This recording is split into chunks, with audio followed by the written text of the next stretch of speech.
Our next set of presentations is our Lex Prize Showcase. How many of you, before you signed up for the conference, how many of you heard about the Lex Prize? Raise your hand. I just want to see if LinkedIn works. Okay. All right, good. That's pretty good. That's pretty good. Sorry to blast so many LinkedIn messages out there, but I just want to make sure everybody heard about it. You know, we came up with this idea because there's so much good stuff out there, and we love to recognize it.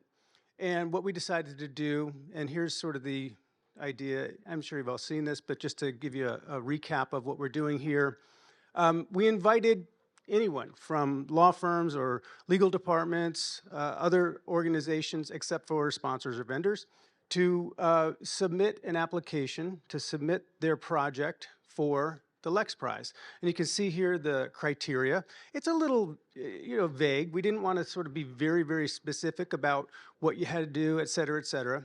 But you can see the criteria here. And I think the most important and most interesting part about this, which I think is different than some of the other competitions out there, is it's kind of like a People's Choice Award.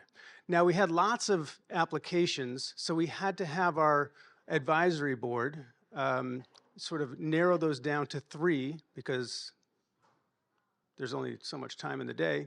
And we did that. We narrowed it down to 3 great submissions, and they're going to come up on stage. They're going to have 10 minutes apiece. And you are going to decide the winner. It's a good time for me to mention there's an app. I know most of you have already downloaded the app, but there's an app to the conference, and that's how you vote. You go into the session, and it says survey instead of something else, but it says survey. And at the end of this, until the cocktail party, or until just before the cocktail party, you can vote for your favorite Lex Prize candidate. And the winner is going to get a fantastic prize and a trophy. It's going to be great. So with that being said, we're going to invite up the first. These are the finalists, by the way. And I asked ChatGPT to give random numbers to put these in order of presentation. Turned out that it happened to be alphabetical order, so it worked out well. So Legal Services NYC's first up. They're each going to have 10 minutes. They can use that for in part for questions. But they'll have 10 minutes to go, and let's bring up the first presentation, Legal Services NYC. The down arrow advances? Down is advanced? Yes. Okay. Thank you. Thank you very much. Okay, please, bring the hook. Good afternoon or good late morning, everybody. My name is Alexander Horowitz. I'm the Chief Operating Officer of Legal Services NYC. It's such a real pleasure and a privilege to join you because we are a nonprofit legal services firm. In fact, we are the largest legal services provider in the United States. And you can get a sense of who we are here with some numbers. We have 12 individual offices across all 5 boroughs of New York. We have more than 500 full-time attorneys and about 400 pro bono partners who work with us. We help over 100,000 New Yorkers in need with essential legal services around housing, around family law, around immigration and asylum, LGBT and HIV, and to support our clients. Caseloads are pretty heavy, as you might imagine, and we never charge for our services. We are, to our knowledge, the first nonprofit law firm who has invested this deeply and this seriously in knowledge management. And the reason is because we're learning from you. We're learning from private sector law firms all the time about systems and processes that work that have made those firms much more effective and efficient in serving their clients. We want to grab some of that magic, use it in the public interest to serve our clients. And that's what today's presentation is about, LISNY's knowledge management system, which we've developed over the last 18 months, and we're in the middle of the first stages of deployment. To get this project started, we needed to do a survey to understand how the organization uses, shares, reuses, and finds information. And because we're a nonprofit law firm that has grown organically over the last 60 years, we knew we were in for a little bit of a ride here. There's a lot of shadow tech that goes on in nonprofit law. There's a lot of people using information in interesting and exotic and quixotic ways, and we needed to get a grip on all of that. So we sent a survey out. We got a great response rate. About 33% of our employees responded and gave us insight into how they use and reuse information. And we conducted some one-on-one interviews with practice leads as well. And I won't share the thousands of points of data that we got from that survey, but the most important thing about it, and the most interesting to me, was that we learned that where people go to share information is a completely different place than where people go to find information. That is a very simple equation, but it belies an unbelievably complex problem at the intersection of behavior, of people processes, of technology, and in legal discipline. So this was the first challenge we had to solve for. The next challenge we had to solve for was this mess. The proliferation of resources, of places where people were storing information, of places where people were getting information. So the tool started to take shape at this point in our minds. What we needed to do was create an information or a navigation layer for the organization. We knew we couldn't get 700 people to start storing things in a new way or in a specific place. It was never going to happen. What we needed was what I like to call the world's most sophisticated mall map, where you could ask it a question, and it would point you exactly where you needed to go, not just to the right store, but to the right shelf, to the right pocket of that shelf. And that was the vision for our KM system. There were a number of other project constraints that we've listed here. It needed to work with our existing personnel profile. We couldn't afford to hire a big staff. We needed to work within our infrastructure. We didn't want it to become this great project that nobody used, obviously, and we needed it to take the place of, again, some of that shadow tech that had emerged. Some other hopes for the project, some of our other hopes and dreams here. We have 12 offices. Each is culturally unique and pretty segregated from the others. They are connected internally, but they are not connected horizontally across our organization, despite the fact that we are providing uniform services across the 5 boroughs. So we were hoping this would help connect the organization horizontally. We also needed to reduce headcount pressure. We can never hire enough attorneys to do this work, especially in housing. There are too many people at risk of homelessness. So our managers are under enormous pressure to train junior attorneys and 3Ls who are terrified about going into court with the mandate of saving someone's home. We needed a system that would accelerate that learning curve for junior attorneys. The solution was a knowledge management portal, which we've developed in partner with an amazing team at Sente. What you see here is a little sample of the homepage with bits of information that people can open and take a look at. This portal doesn't store anything except the descriptions of things, links to things. And that's why it's able to handle both all of our internal storage resources and the external resources people use in the nonprofit sector regularly, and of course in for-profit too, but there are some specific nonprofit ones.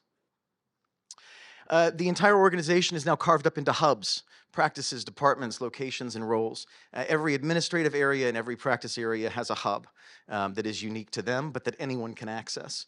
And you can see those divisions there. It's a very democratic system. We wanted to make sure that anybody could add to the system. We believe good information comes from the top down, but also from the bottom up. And so anybody who's registered in the system can submit information to it. It's got a dynamic form, so depending on the type of information you're sharing, the entry form itself changes dynamically to guide you through the process. We've also integrated a little touch of AI into this system to introduce large language models to our attorneys, which is a long-term goal for us. In this case, because we're asking people to describe the things that they're uploading in detail, we thought this was a great opportunity to use a private large language model to ease that process. So what we've done is we've hidden a series of very specific prompts depending on the document type or the information type you're sharing, and you can drop the entire document into this little window. You can drop a description you get offline of something, and it'll automatically reformat it in a way that is more digestible and uniform so people can search for it more easily. The way that we exercise quality control over this massive amount of information and people working on it is that each practice group has designated publishers. These are subject matter experts in their areas, either in the practice area or the operational area whose hub it belongs to. So when somebody submits a post, it first goes to a publisher. The publisher can then verify the quality of the content and allow it to be uploaded. Each post also has a best by date, which is another quality control stop. So this is like an expiration date. And when a post expires, it gets a flag indicating that the information might be outdated. Publishers and authors are also notified about expiring posts so that they can go in and either re-up them or alter them so the information is current. We have two ways of searching, and this is another little integration of AI as we dip our toes into that water and get people familiar with what it can and can't do. Keyword search, which is a standard search, as well as semantic search, so attorneys can start to ask natural language questions of the system. And this is actually one of my favorite questions. Can I leave Friday's lunch in the refrigerator to eat on Monday?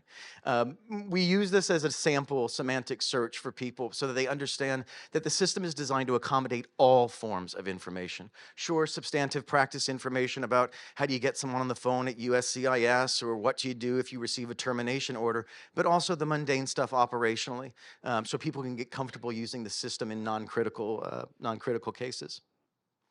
The homepage just gives you a list of everything you've subscribed to, so it's this constantly updated feed, which is a really nice thing. But we also have a My Knowledge feature for everyone, so you can pin and star things that are particularly relevant to your daily work or particularly complex legal issues, so they're always on your own page. In this case, Ryan's Knowledge, and you can see there's a series of things that he's pinned and saved for use later on. We also have email subscriptions built in. So part of the adoption curve issue is, of course, getting someone to open a new app every single day when they're used to opening the apps they're used to opening.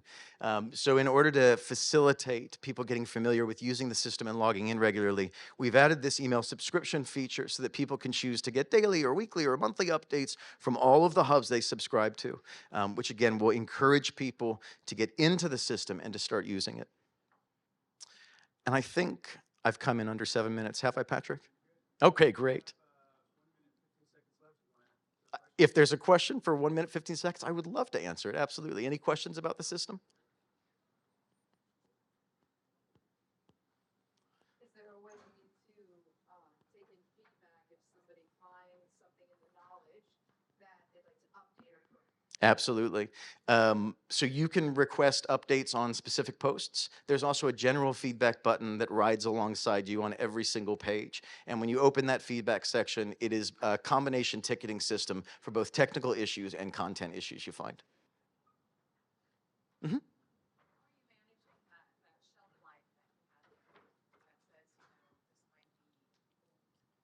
It automatically alerts the person who wrote the post as well as the publishers in that group to say that this post is expiring or has expired and needs review. We don't want to take away information that still may be germane, even if the expiration date has passed. So it's still available to all the users. It's just tagged that way to let people know that they should be careful. Similarly, any post that has the large language model's involvement gets branded with the Scarlet AI. Right, so that everyone always knows that AI was involved in creating that post, which is very important. We're good? Okay, thank you, Patrick. Thank you, everyone, very, very much. It's a pleasure to be with you. Very nicely done. Thank you so much. Very nicely done. Okay, the next session, oh, look at the timer just went off. Next up is Ogletree Deakins.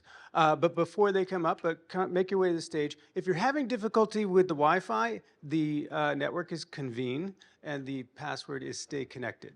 All right. And then if you're having difficulty, you shouldn't vote until you see all the sessions, of course. But if you're having difficulty finding how to vote, you go into the app, and either on the home page at the top, you'll see a Lex Prize banner. You can click that, or just go into the session, Lex Prize session, and then open that up, and at the bottom it'll say survey. That's how you vote, okay? All right, folks, come on up. And you're gonna stand at the podium here, I think, right? Yeah, all right, there's your clicker.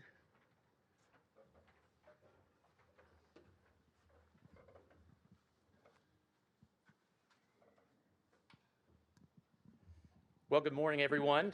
My name is Dave Boland, and I am the Chief Knowledge and Innovation Officer at Ogletree Deakins, a labor and employment law firm with more than 1,000 attorneys located in 57 offices. I'm joined this morning by my colleague, Susan Summers, our Director of Knowledge and Innovation Solutions, and it is a real honor and privilege to be here with you this morning and to be considered for the Lex Prize Award. The client portal, as noted by our managing shareholder, is the largest innovation project in the firm's history and is transforming the way we work with our clients. In its simplest terms, the client portal is a platform to establish a scalable, secure, and personalized digital relationship with our clients. The vision behind the portal is to serve as our primary engagement channel with and for our clients, one front door to all things Ogletree. Currently, the portal contains multi-state compliance-related content touting 90 topics, 4,500 law summaries, 900 templates, as well as data analytics and benchmarking data that can be viewed by industry, company revenue, and company size. In addition, the portal provides access to several DIY tools like a handbook builder and FLSA white-collar exemption audit tool to help employers get a running start before they call their attorney. However, before we go into more detail about the client portal, I think it's important to take a few minutes to share some context as to how Ogletree thinks about innovation. To the innovation purists in the room, this may sound a little heretical, but it helps us to keep our focus. First, innovation must solve a problem or challenge and may or may not involve technology. Second, innovation equals adoption. If the said innovation isn't adopted, then it really is an innovation. Third, given that, change management is required. And fourth, let's see here.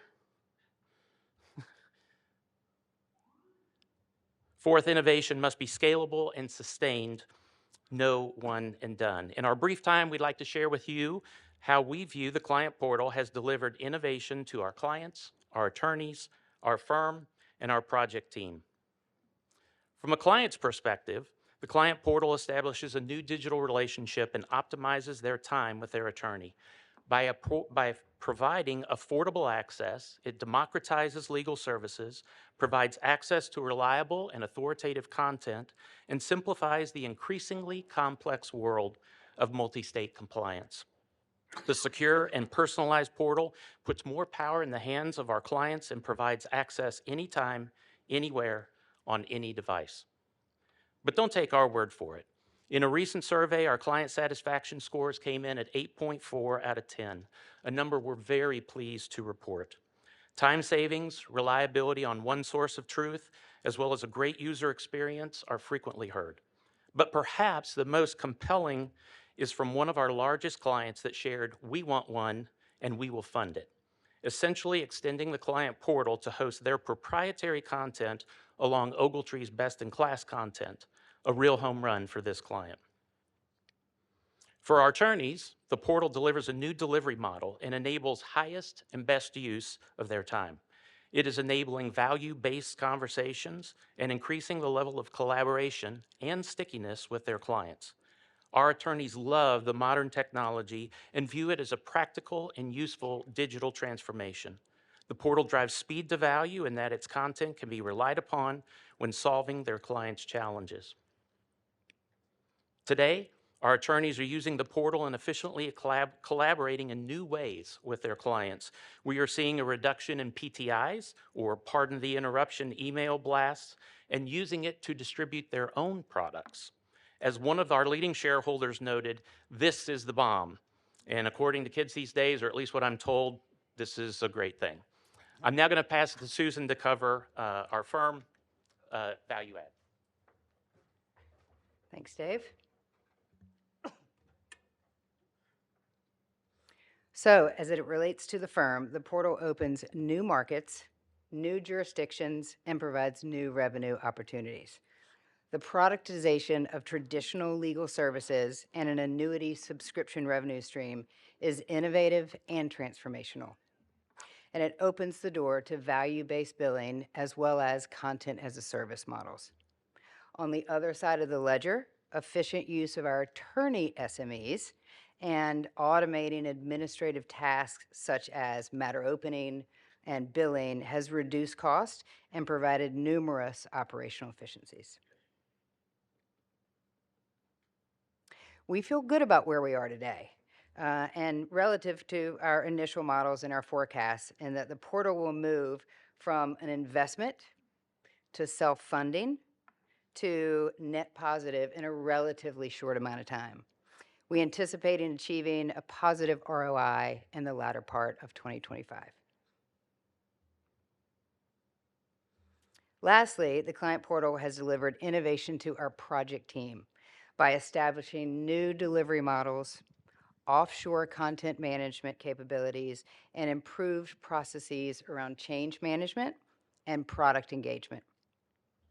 We committed to and have continued to deliver new feature releases every 90 days and have a really well-oiled, agile approach working in 2-week sprints.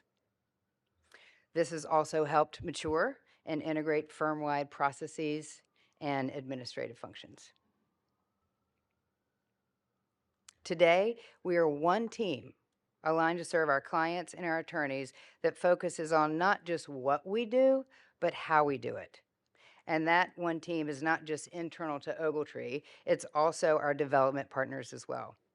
With a new level of transparency and collaboration, we are maturing our enterprise capabilities, fostering a growth mindset, and focus on delivering sustained value.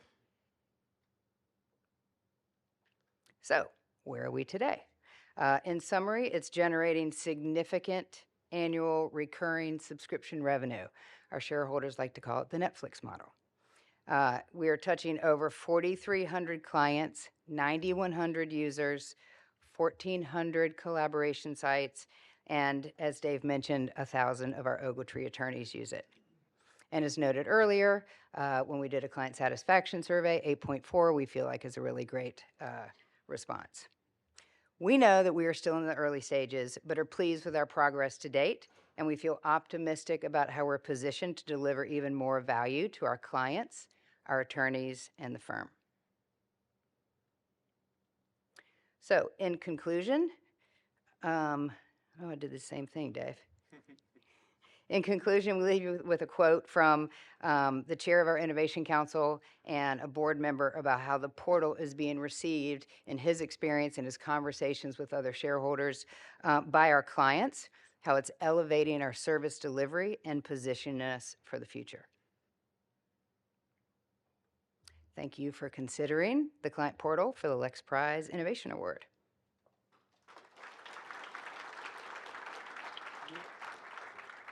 2 minutes for questions. Okay. Yes. So at the risk of stating the obvious, you're charging your clients a subscription fee for this. Did you replace sort of the traditional law firm free client extranet with this, or did you never have one, and so this is the first one you've delivered?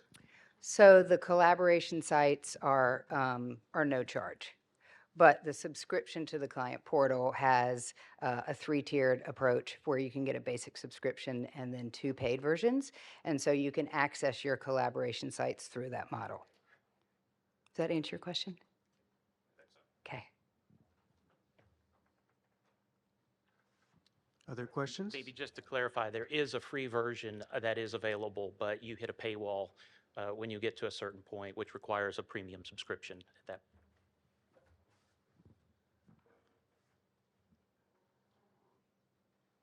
Any other questions? Can you elaborate more, maybe I missed it, on the functionality of the collaboration sites? I would say my apologies if I missed this, but can you elaborate more on the functionality of the collaboration sites? Yes, the collaboration sites are the traditional extranet sites where we offer document sharing, financial dashboarding, docketing information. We're sharing, uploading documents when you're working on active matters. We also have access to our immigration portal where we do a lot of immigration work as well. We probably have time for one more question, but not an answer. 15 seconds. Any last comments? Thank you. Thank you so much, folks. Very nicely done. Very well done. Good job. All right, folks. There's the alarm. The third contestant on The Price is Right is Perkins Coie. There they are. All right, folks, you want the podium? Do you have 2 mics? We have 2 mics. You got 2 mics? There's one. And there's that. The down arrows go. Okay.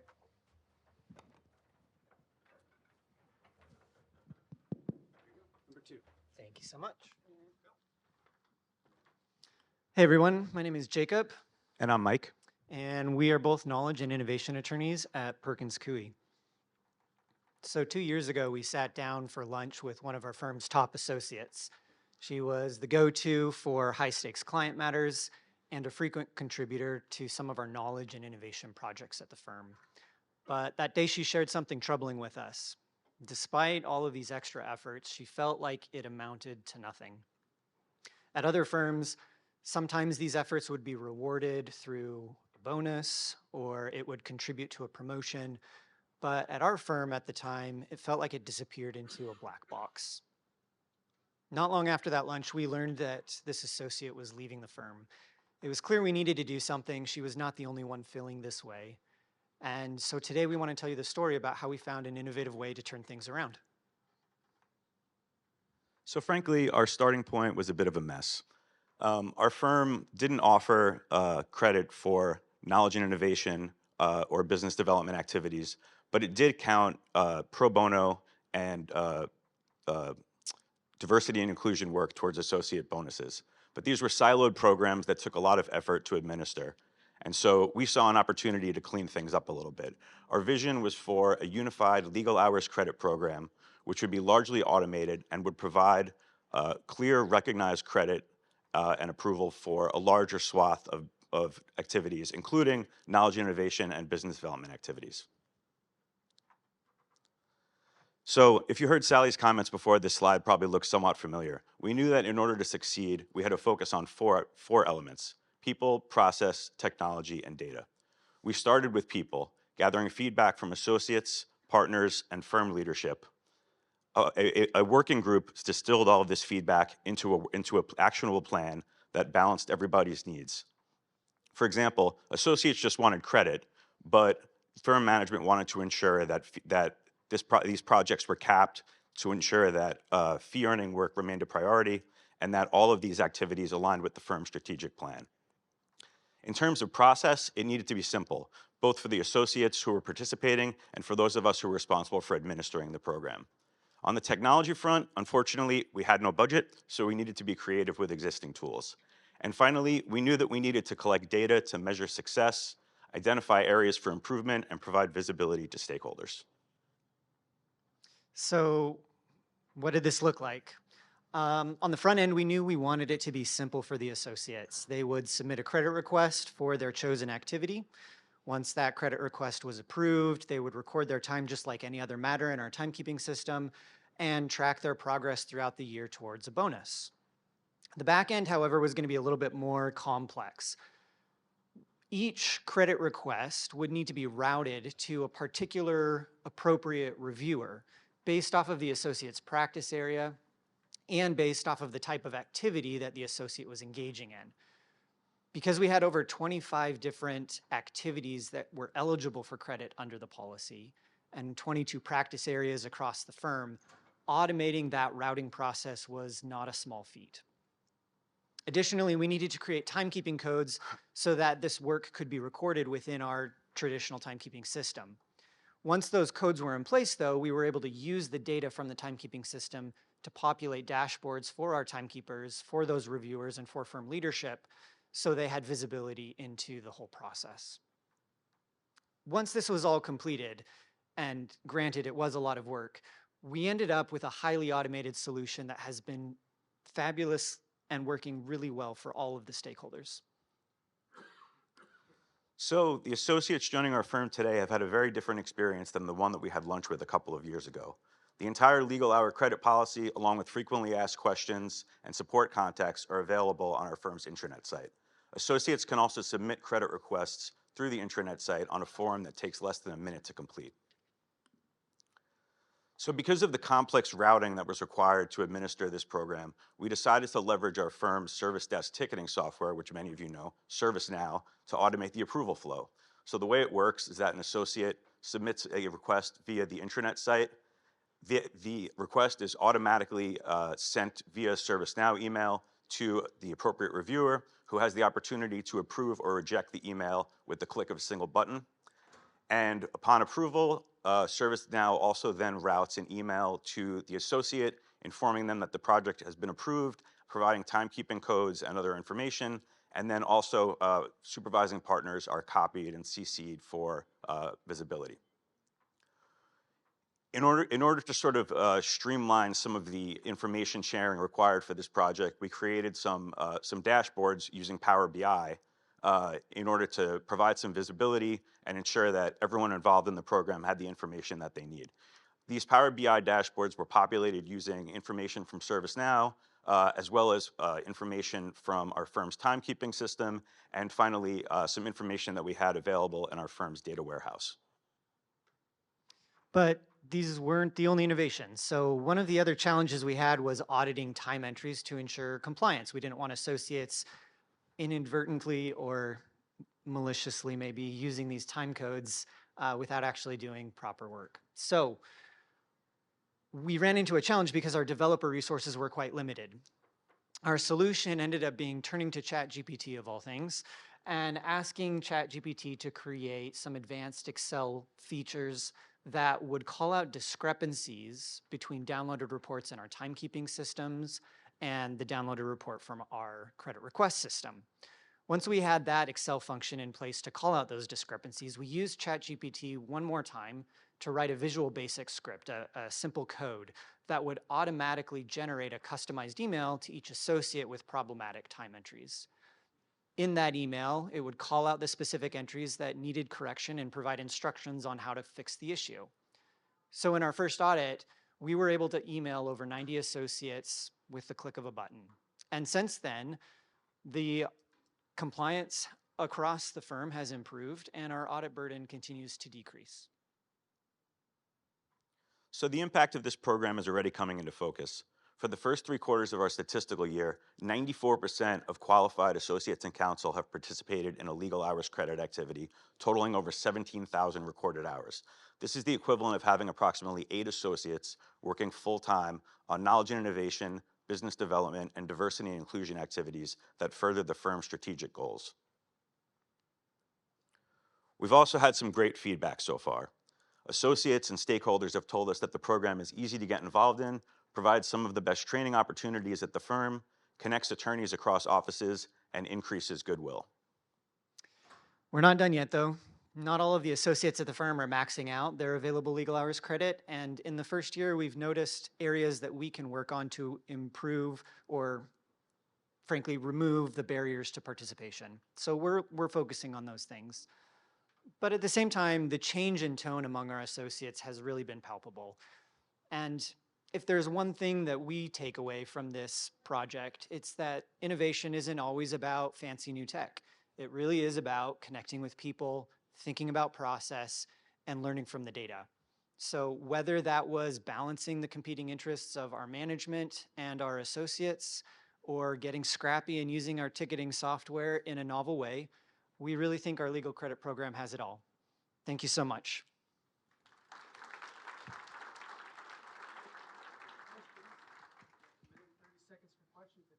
Any questions?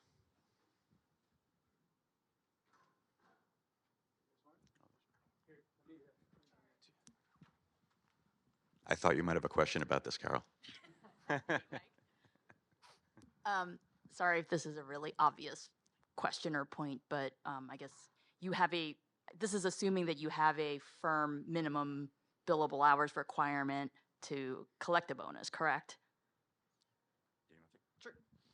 Yeah, we do. We've got a 2,000 hour minimum, and they have a chunk of time, 150 hours that they can split across these activities. And this really was to address the transparency, the visibility issue for the associates so that they knew their work was going to be recognized.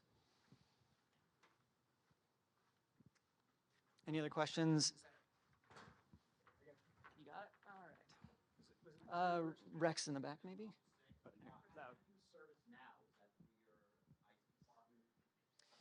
How to use ServiceNow? Is that the question?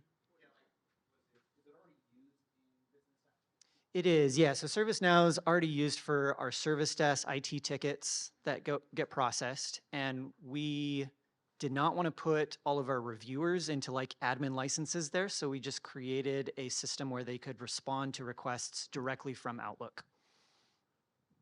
And then we created the dashboard so they weren't going into ServiceNow necessarily to view all the information. It was a little bit easier for them to engage with it.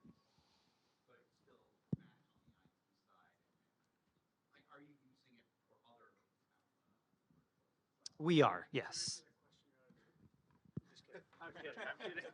Very nicely done. Good job. Thank you very much, folks. Nicely done, folks. Here's a clicker.